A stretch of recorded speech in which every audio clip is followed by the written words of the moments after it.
Navarro is one of the worst students ever to come out of the Harvard Economics Department where I taught for 22 years. Especially taking note of is what Trump's henchmen like Navarro, Bessent, Hassett have been saying, from comments like US has the edge in trade talks with India to an exasperated Navarro publicly hoping India cuts down imports and calling the Russia-Ukraine war Modi's war. How do you see these statements? A game of brinkmanship, constantly ratcheting up assault on a country which was a strategic partner in the same calendar year. Is Trump hoping that India would blink first? Is that what he's hoping for? Yes, of course, he's hoping that India will blink first. But I have to emphasize how incompetent these people are. Who are these people? Navarro is one of the worst students ever to come out of the Harvard Economics Department where I taught for 22 years. It's just unaccountable. He makes no sense at all. Bessent is, he's a guy from Wall Street. He's no policymaker. He's no global thinker. He has no experience with India or any other place that I can see. Lutnick is some business guy with a very checkered past.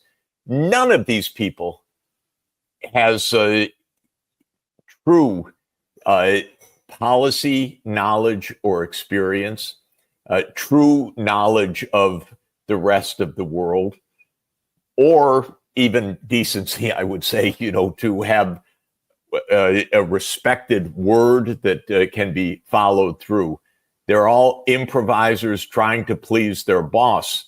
And their boss is an irascible New York real estate developer with a long line of bankruptcies behind him, many lawsuits.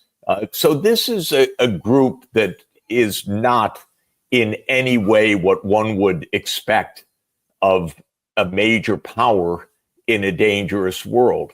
It's a group of improvisers, insulters, who don't believe in rules, just a kind of thuggery or threats or cajoling or bribes. It doesn't work. It's not good. It's not the way this world should be operating right now. We need statesmen. We need people who are operating with mutual respect, according to trust. But we have none of that from the U.S. side right now. So I want to say that this is not a considered policy with the deep strategy and tactics. This is a kind of improvisation by amateurs who have the control over a powerful military and over a $30 trillion economy, but not to America's own interest and certainly not to the stability of the world. So, Professor, also, another piece of news which came out in a German newspaper and then in a Japanese newspaper, it was, of course, Prime Minister Modi declined apparently 4 calls by the Trump administration in the past few weeks.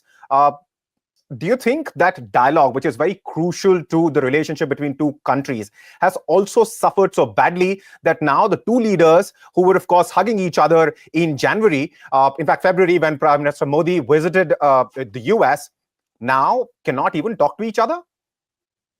I think it's extremely important that the United States immediately end the 25% penalty tariff, which is absurd.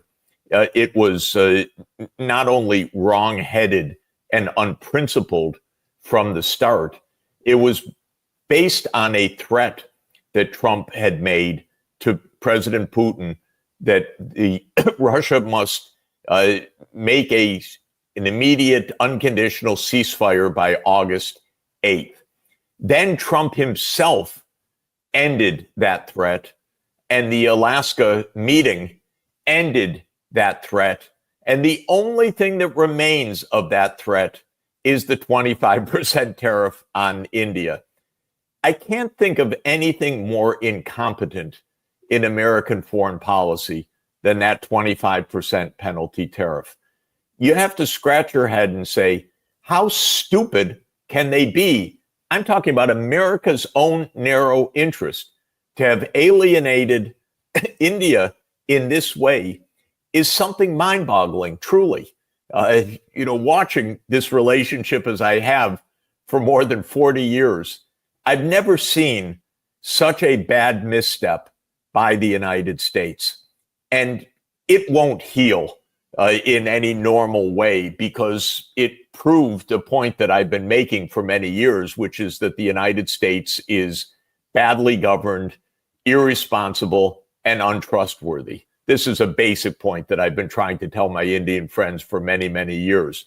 But it doesn't have to be in this burning destruction of the relationship the way it is, based on something that is already completely out of date.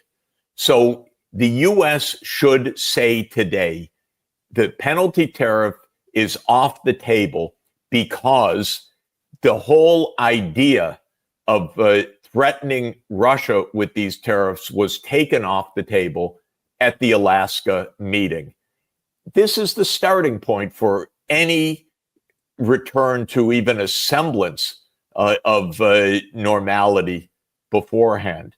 Of course, even with a semblance of normality, the lesson will have been learned in India that this is not the way to India's economic prosperity or national security, to align closely with the United States, still less to align closely with the United States against China. That puts things backward.